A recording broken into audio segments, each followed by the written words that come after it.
It has been a long time since I've reviewed a wheel stand, and in the context of that video of building a full rig for less than 1,000 pounds, I thought it would be a good idea to ask GTOmega to send their DDX wheel stand. For full disclosure, they sent the wheel stand. I also have an affiliate link with them. The reason why I've requested the DDX specifically is because direct drives are getting cheaper and more powerful for the price. And that creates a bunch of issues for everybody, including you that might want to start with your desk, or in this case, with a wheel stand. The DDX is 160 pounds, but at the moment there is a discount for 140, and you might also use the code RANDOM to apply for 5% discount when available. I'm not going to suggest that this can replace a sim rig because it won't. What it can do though is become sort of a stopgap between a wheel stand and a rig, because this does sort of a rig type of thing, or also becoming a more stopgap permanent solution once you want to go to a sim rig later on, or even a permanent solution if you really don't have the space, but you want to run something like a direct drive. The DDX also has one specific thing you can do with it. You can convert it to almost a full rig by getting the extension that costs 17 pounds, and then you need to buy a seat for it. There is, however, a huge issue that might be a problem to some of you or a lot of you. In order to make this wheel stand more rigid, it meant that they needed to make the structure unmovable. That means, like the other wheel stands they've had in the past, you cannot store this, or it doesn't have a storage position where you can just collapse the wheel stand. The assembly of the DDX shouldn't take you more than 30 minutes to an hour. It took me 45 minutes. It's actually quite simple. The instructions are quite simple to follow. Though for the chair stopper, or where we put the wheels of the chair on, this wasn't really on the instruction manual. They have some pictures putting the this type of stopper over here at the top hole, but I found that for my height, I much rather be putting this on the bottom because it will give me a little more range and it will be more comfortable for me as well. That leads me to my next point, which will be ergonomics. The ergonomics of every wheel stand are not perfect. This one is no exception, though it is pretty good. There are some adjustabilities that you can do on this wheel stand, mainly on the pedal, which can move forwards and backwards just a little bit, which is good if you have a shorter or longer legs. And on the top, we do have some tilt adjustment as well for the wheel, very useful if you are taller. And also you can do some sort of height adjustments. However, unfortunately, and we have to remember, we have to put everything in context, this wheel stand costs around 140, 150 pounds. There's no adjustability for reach on the wheel stands, on the wheel deck, I mean.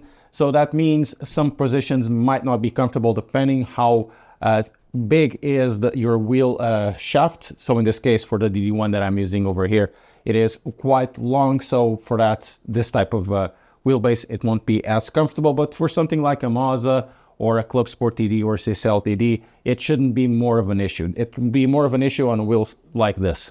The addition of this caster catcher is sort of a game changer. I've used wheel stands in the past 6 or 7 years ago, and I can tell you it's always a pain in the butt for not making the chair rolling. You can use a couple of choices. You can change the wheels to sliders or locking casters, or you can use a shoe that also works, but having something like this from the get-go, it really changes the rigidity or your usability. You don't have to grab the wheel in order not to slide back, and that helps a lot.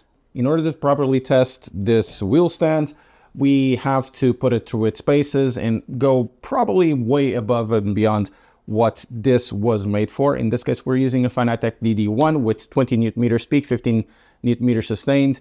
And we've used this quite high for a bit. And also the Fanatec CSL Elite V2s, the load cell goes up to 90 kilos, which is more than enough to test for us. As you probably be seeing from the B-roll, there is a little bit of movement left and right, more up and down with this direct drive because of the weight, and also when you put some force into the wheel stand shaft. What I find interesting is that you seeing that movement for a wheel stand, it's really nothing to complain about. I've used other wheel stands in the past, including one from the GTOmega, And this one has the least amount of movement of every wheel stand. And once again, we were using this with the Fanatec DD1, and in the first tests, on the first few tests, actually this at around 15 to 16 Newton meters, which is quite a lot. But while using this at a more normal 10 to 12 Newton meters, which is what I use on my sim rig, that movement actually went down a lot, except once again, the up and down, this is for me where this wheel stand is not as good as other more permanent options. You do feel, once again, the movement much more. And also with the pedal tray was pretty good. With the load cell, I barely felt any movement, if at all. There is some, but once again, it's really not perceptible. Sometimes even in chassis and sim rigs, there is some movement, but you don't really feel the movement because you are so engaged. In this case, I didn't feel any creaks or anything that was out of the ordinary, especially in the context of a wheel stand. While using this is really not my favorite position of driving, I much prefer to have a seat much lower than this. It wasn't uncomfortable at all. What was more uncomfortable, once again, was regarding to the DD1 because it has a long shaft. Something like a Mazda or a C-Magic or even a CSL DD or a Club Sport DD will have shorter shafts, which will remove a lot of this length and then will make it more comfortable to have your arms. But even so, I didn't feel it uncomfortable. I wasn't badly seated.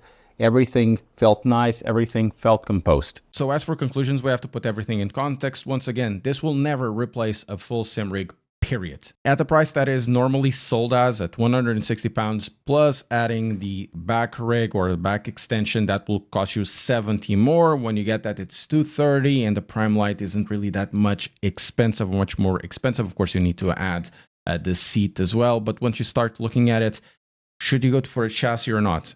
It really depends on your room or where you're going to put it, or on your spouse. In a lot of cases, do you need something that is more flexible, that occupies less space? Then this wheel stand definitely makes sense. If not, save a little more, go for a chassis, whatever it is, it's going to be more rigid than this. In the context of a wheel stand though, this is the most rigid wheel stand that I've ever tried. The vibrations or the movement side to side, it is negligible for a wheel stand. It moves a little bit, but it's not something that you notice a lot, and the pedal tray is super rigid.